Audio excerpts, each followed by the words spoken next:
This is Optimal Health Daily, episode 1915, 7 Habits of Highly Effective Runners by Lea Genders of leagendersfitness.com. And I'm Dr. Neil, your host and narrator. Welcome back to another edition of Optimal Health Daily.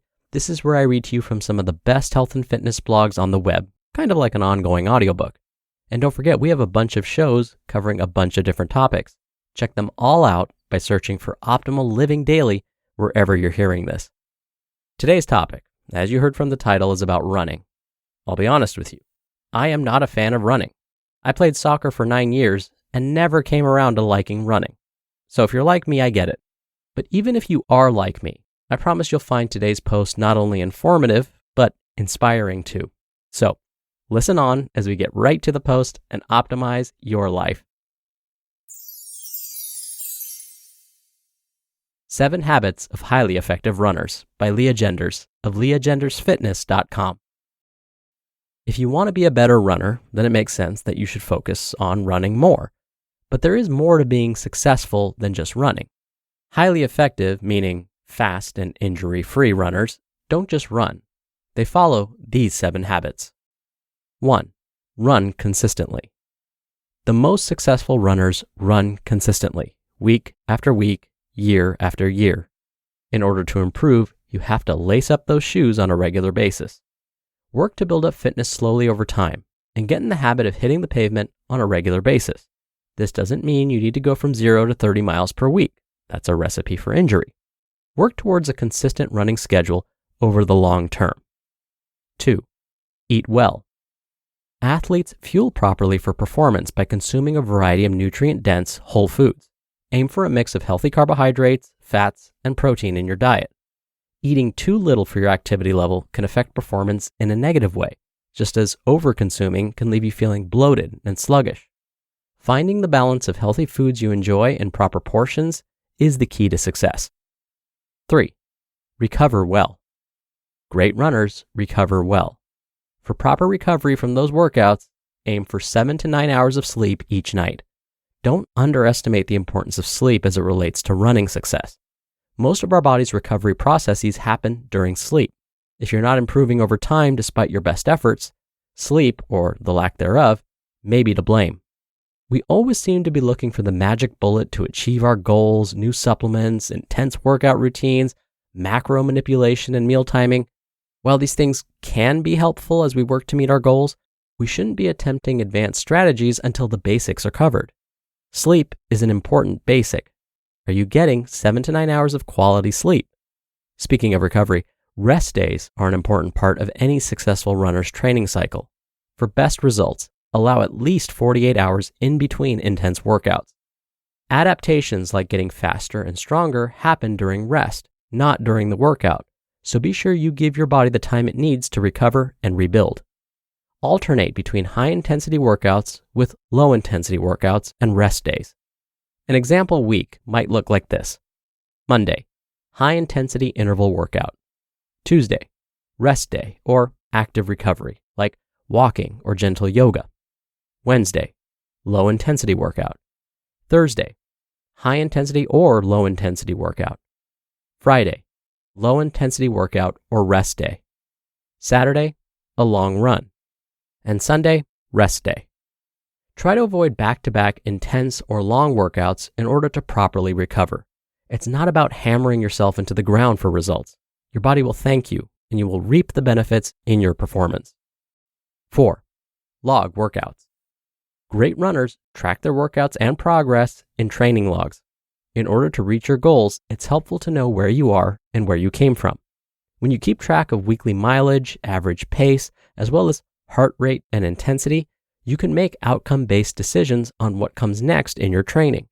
Maybe you'll notice that you always feel drained with heavy legs on early morning runs, but feel fast and efficient in the afternoon. Tracking may reveal that too many speed work sessions in one week leaves you feeling drained and overworked. Maybe you find that adding an extra tempo run in a week improves your half marathon pace. It's hard to know what's working or not working until you track and monitor it. I noticed that if I ran more than 2 days in a row, I would experience some hip pain. I backed off running on that third day for rest, and the hip pain went away. The journal helped me see that pattern, and I adjusted my training plan to fit my needs. When you document your runs, you can follow the trends and make adjustments as needed. Keeping track of your runs, how you feel, and your recovery can help you make decisions that will set you up for success in the future. 5. Strength train. In order to be a great runner, it pays to take some time for strength training. Runners can develop muscle imbalances and overuse injuries. Performing full body workouts while focusing on strong hips, hamstrings, and core with a supplemental strength training program can help you become a faster, stronger, and less injury-prone runner. 6. Stretch and foam roll. Most of us mere mortals have both overactive and underactive muscles. This means that some muscles are working too hard and are tight or are shortened or overactive, while other muscles are underactive and not pulling their weight, so to speak, so they need to be strengthened. Stretching and foam rolling can help with those overactive, tight muscles. Runners can improve overall flexibility and work to correct muscle imbalances by foam rolling before runs and stretching after every run. And 7, build mental toughness. Mental toughness is learning the difference between physical pain and mental pain. Never attempt to push through physical pain in the muscles or joints during runs. Physical pain is the body's way of notifying you that something is wrong. However, often the pain we feel is mental anguish. When we work to keep going when our minds tell us to quit, or we push through another tough mile, lap, or rep, it builds the mental toughness that's necessary to be a highly effective runner. We almost always can do more than we think we can. Test that theory to watch your results skyrocket. You just listened to the post titled 7 Habits of Highly Effective Runners by Lea Genders of leagendersfitness.com. Dr. Neal here for my commentary. There's that suggestion again, tracking your progress, keeping a journal. But I'm not going to spend my commentary talking about this. Instead, I really like that Lea discussed how exercise can improve our mental toughness. In my experience, not based on any formal studies, I found that I've used some of the mental games I play to make it through a particularly grueling workout and apply them to my job. I've talked about how I love using pyramid-style workouts when I strength train. That's where I might start out by performing 10 repetitions of a certain weight, then rest for 30 seconds, then perform 9 repetitions, rest for another 30 seconds, perform 8 repetitions, rest, and so on until I get down to 1 repetition. By the end, if you do the math, I would have performed 55 repetitions total. But by breaking it up, it doesn't feel like that many. So I use this pattern when, say, I have 50 emails I need to read and respond to. Instead of ignoring them or constantly dreading them and procrastinating, I will force myself to just start. Read and respond to just 10 of them. Then I'll take a break and work on something else. Then I'll come back and respond to 9 emails. Take a break, work on something else, then come back and respond to 8, and so on. For me, this makes it feel like the work is definitely more manageable.